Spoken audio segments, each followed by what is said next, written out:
Dando continuidade agora à parte 2 do que estávamos falando. Paramos aí no versículo 33 de 2 Samuel, capítulo 13, né? E você vê que Jonadab dá notícia para Davi, dizendo que só Aminon morreu. E a gente percebe que isso é um pequeno conforto para uma pessoa que está vivendo um luto, né? Morrer todos os filhos, como Jó, ou morrer um filho, a dor é praticamente a mesma, né? Claro que Jó perdeu todos os seus filhos, não ficou nenhum para ter um consolo.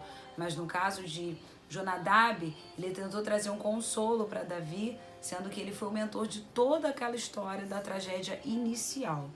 Versículos 34 e 35 diz assim: Absalão fugiu. Estava contando para Davi. O moço que estava de guarda, levantando os olhos, viu que vinha muito povo pelo caminho por detrás dele, pelo lado do monte. E o versículo 35 diz: Então disse Jonadab ao rei: Eis aí vem os filhos do rei, segundo a palavra do teu servo, assim sucedeu. Jonadab agora muda de figura, muda de história. Agora ele está ali consolando o seu tio, o rei Davi. Ele está ali agora dizendo: Viu, olha os seus outros filhos vindo ali, né? E essa palavra, essa frase aqui no versículo 34, que começa dizendo Absalão fugiu, essa afirmação, ela ainda é repetida 3 vezes, depois também no versículo 37 e 38, para contrastar com a fuga, para contrastar a fuga de Absalão com o retorno dos outros filhos de Davi. Ele estava dizendo o seguinte: enquanto seus filhos estão retornando para casa, Absalão fugiu. Por quê? Porque Jonadab firmou ali uma aliança com Aminon desde o início, né? Então a gente consegue observar que agora ele fala, viu, ó, Absalão fugiu. Ele quer ficar acusando o primo, né, da fuga, que foi tudo errado, né, irmãos? É uma sequência de erros, uma coisa atrás da outra, mas aí ele tenta então ficar mostrando que o primo fugiu, enquanto os outros irmãos retornam para o palácio.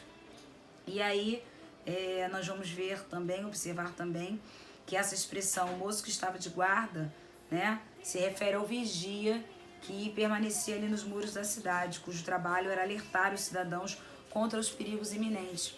Se você ver comigo lá em Ezequiel, capítulo 3, versículo 17, a Bíblia diz assim: Filho do homem, eu te dei por atalaia sobre a casa de Israel. Da minha boca ouvirás a palavra e os avisarás da minha parte. Esse era um papel do atalaia.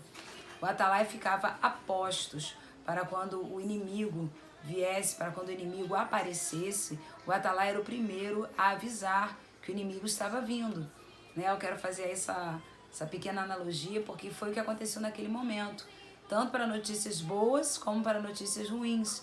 Esse era o papel de um atalaia em Israel, anunciar as boas novas da salvação nos dias de hoje, né? Se formos aplicar nos dias de hoje, e avisar também quando o inimigo estava chegando.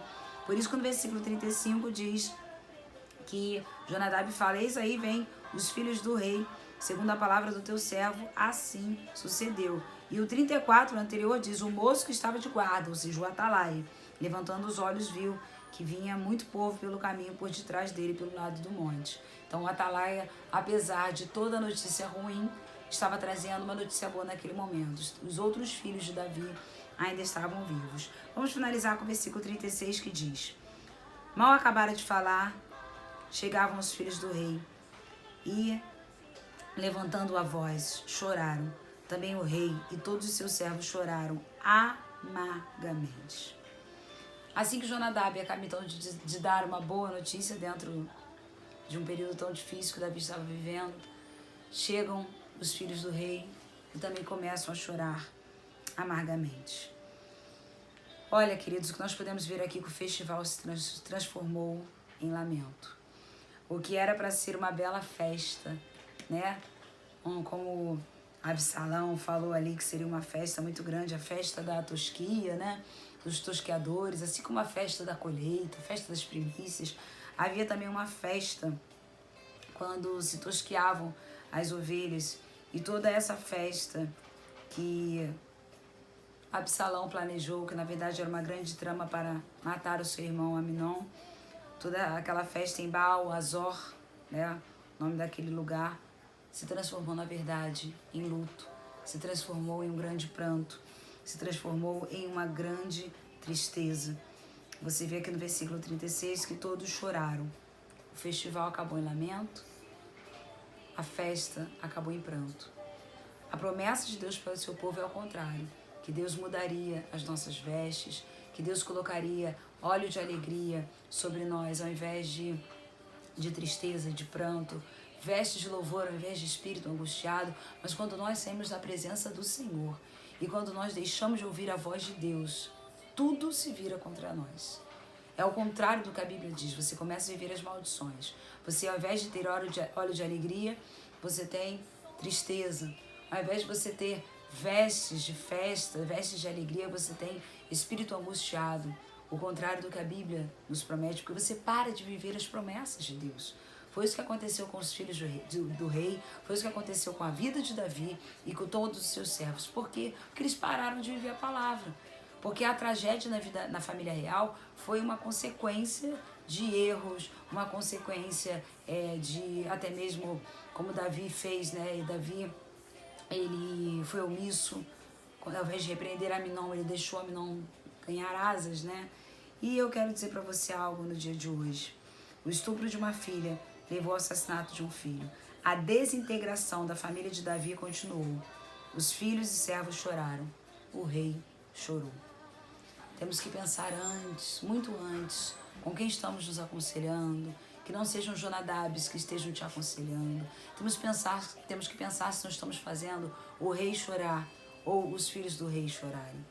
Se não estamos fazendo os nossos irmãos chorarem, se não estamos fazendo o nosso rei, o nosso pai chorar, porque a alegria do Senhor que é a nossa força. Se você está entristecendo ao Senhor, automaticamente, se você está fazendo o rei chorar, você vai ficar sem forças também.